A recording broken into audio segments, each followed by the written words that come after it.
Saya pun sering menghadap ke sana ya. Di selatan ya. Pantai Selatan sering menghadap ke sana.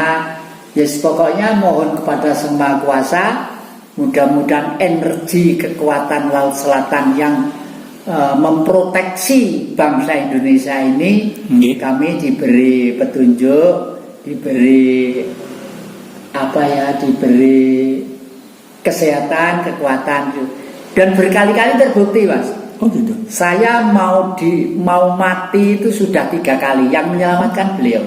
Oh.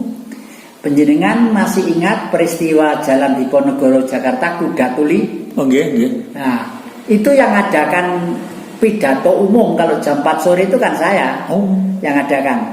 Pokoknya masyarakat silakan pidato kurang lebih sekitar setengah jam gantian berturut-turut gitu. Lah, suatu saat ada seorang wanita mahasiswa UI, umurnya 27 tahun waktu itu, ya.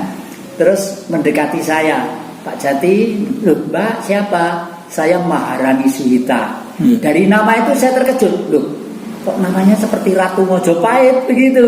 Ratu Mojopahit. Terus Mbak Rani dari mana? Saya di Ciledug ini sama bapak saya Pak Gatot Puger gitu loh ya. Ada apa Mbak?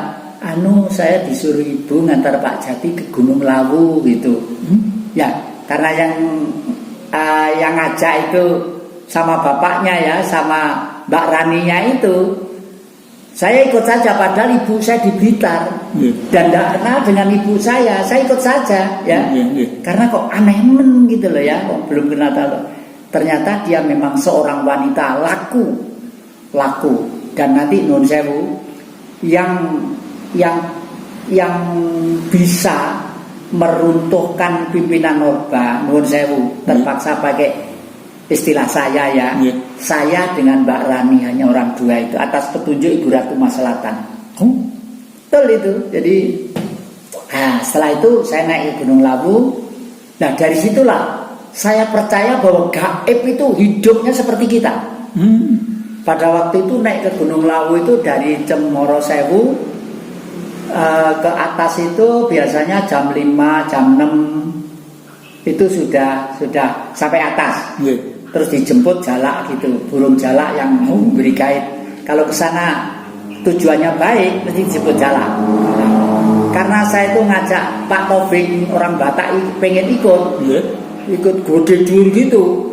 Masih pos pertama itu udah sambat terus, sungguh mati saya tidak mau ke sini. Sungguh mati, tidak boleh bilang gitu, biarin lebih baik mati, lebih baik saya mati. Kalau tahu jalannya seperti ini. Lah tadi disuruh ndak ikut ndak ya enggak apa-apa Pak Jati kecil aja kuat kok masa saya ndak kuat. Mengeluh terus gitu. Tapi mengeluh terus. Lah ya kalau gitu enggak pokoknya saya tak di sini aja. Lah nanti kalau ada apa-apa bagaimana? Biar saya mati malah senang. Ya senang mati sampai lah sing hidup ini loh geret sampean bagaimana mikul.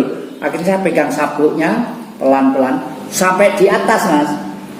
Itu jam 2 siang. Berarti terlambat berapa jam itu? Di sana kan sudah banyak orang. Terus begini, loh, ini Pak Jati ya? Iya. Loh, ini bagaimana loh ini komandannya kok malah di sini? Loh, komandan apa? Yang ngadain pidato-pidato di Jalan Diponegoro Jakarta itu kan Pak Jati. Kok ditinggal sini? Tadi malam Pak dibunuh ratusan yang mati Pak. Ratusan yang mati dibunuh. Siapa yang bunuh? Ya siapa lagi gitu? Orde Baru ini. Iya.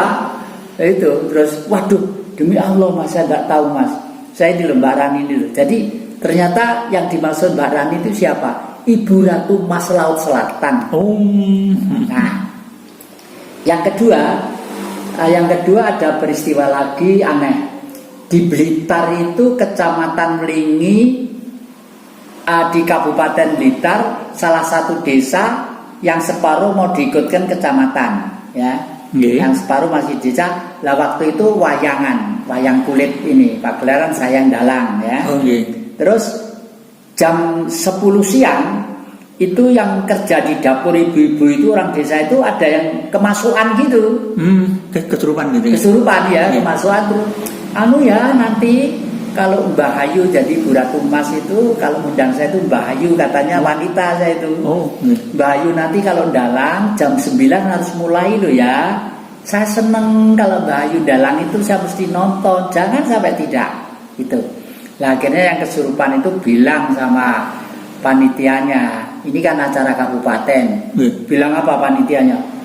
Kita tidak ngurusi orang kesurupan, tidak ngurusi orang gitu, ini urusan bupati, belum laporan panitia, belum laporan keuangan, belum ini. Padahal saya sudah punya rencana, jam 9 dimulai dulu. Setelah itu meskipun dalam cerita break acara nggak masalah. Iya, tapi dimulai jam 9 ya. Kalau dimulai jam 9. Betul, begitu tidak dimulai, Mas, jam 10 baru jam 10 baru mulai. Padahal waktu itu kemarau. Kalau sekarang kemarau sama hujan kan tidak ada bedanya ya. Dulu kemarau. Itu wangen itu puting beliung itu keliling itu. Hujan lebat itu kira-kira hanya 1 kilo lah, 1 kilo keliling itu. Terop itu mumbul sampai 20 meter ke samping kiri gitu. Wayangnya basah, kebernya basah, semua basah gitu. Wajahnya marah ya. Iya. Yang ada begitu. Baru dimulai 1:30 pidato baru saya dalang itu jam berapa? Jam 2:30 sampai 4:30. Biasanya dalang jam 9 sampai jam 5. Saya dalang 2:30 sampai jam 4:30. Sudah fajar itu ya. Bayarannya tetap enak saya. Gitu ya, itu yang kedua. Yang ketiga kemana lagi itu ya? Gini. Terus dari selatan begini. Saya diberi pertanyaan, kenapa waktu itu Cendana kok tidak berani tidur di istana? Itu. Dan itu kalau dilawan dengan apa aja nggak ada yang bisa menang. Nggak ada bisa menang karena batin saya ya, siapa yang akan melawan kekuatan Orde Baru? Sana duit punya, senjata punya, tentara punya ya, segala macam punya, masa punya ya toh. Terus dari selatan sudah. Kenapa kau tidak berani tidur di istana? Karena istana itu sudah dirajah oleh orang tua pada waktu Bung Karno. Oleh karena itu carikan air dari laut selatan dan air dari laut utara. Akhirnya saya dengan Mbak Rani itu, ya, dengan Mbak Rani itu, dengan sebelum itu saya dengan Mbak Rani udah laku terus di gua-gua, pokoknya ada tempat wingit leluhur saya datangi dengan beliau berdua. Kenang-kenangan yang masih saya simpan pada waktu di Alas Ketonggongawi, beliau itu motong bunga pohon sente itu loh Mas, kayak bote gini loh, daunnya lebar gini loh. Kayak bote. Itu kan ada ininya, ada bunganya, terus ada pentil-pentil itu ya, dipotong itu Pak Jati, ini dibawa pulang. Udah, sampai nggak mikir apa-apa, sudah saya bawa pulang aja. Terus saya tahu karena yang memberi itu adalah wanita laku, ya. Saya pikir ya tak simpen aja lah. Nggak taunya sekarang jadi pusaka. Senjata nenggolo Mas. Waduh, kalau saya lihat itu bahannya itu dari meteor semua. Gede segini. Padahal semua daun itu. Daun. Bunga lumbu itu semula.